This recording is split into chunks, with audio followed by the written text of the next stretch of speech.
Masalah reklamasi di Pantai Utara Jakarta telah menjadi salah satu sorotan utama dalam pertarungan Pilkada 2017.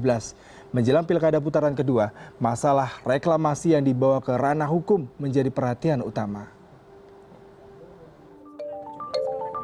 Kegiatan reklamasi di Jakarta selalu menimbulkan perdebatan pro dan kontra. Rencana reklamasi seluas 2.700 hektar di wilayah utara Jakarta itu pertama kali dikeluarkan pada zaman Orde Baru dengan tujuan menambah lahan untuk pembangunan Jakarta yang tidak mungkin dilakukan di wilayah selatan. Pajak dari pembangunan di wilayah itu juga dikatakan dapat menjadi pemasukan baru pendapatan asli daerah DKI Jakarta yang kemudian akan digunakan untuk memperbaiki wilayah kumuh.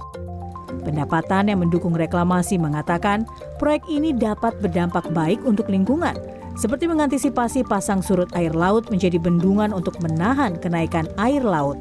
Para ahli mengatakan daratan Jakarta turun hingga 7 cm setiap tahun dan setengah kota Jakarta diprediksi akan berada di bawah permukaan air laut pada tahun 2030. Selain itu, reklamasi dapat memecah gelombang, mengurangi resiko abrasi, dan menjadi sumber air bersih Jakarta Utara. Pihak yang menentang reklamasi justru mengatakan proyek ini akan berdampak negatif untuk lingkungan. Direktur Eksekutif Nasional Walhi Nur Hidayati mengatakan reklamasi dapat mengganggu ekosistem laut dan meningkatkan sedimentasi.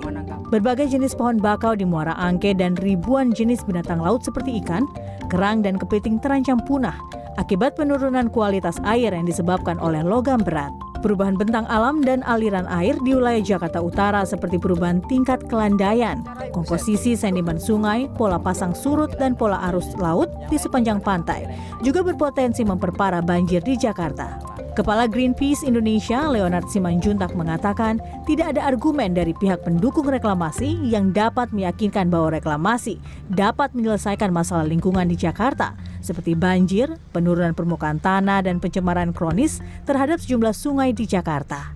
Tidak hanya masalah lingkungan, proyek reklamasi 17 pulau itu juga dikatakan akan menyebabkan lebih dari 100.000 nelayan kehilangan sumber pendapatan mereka.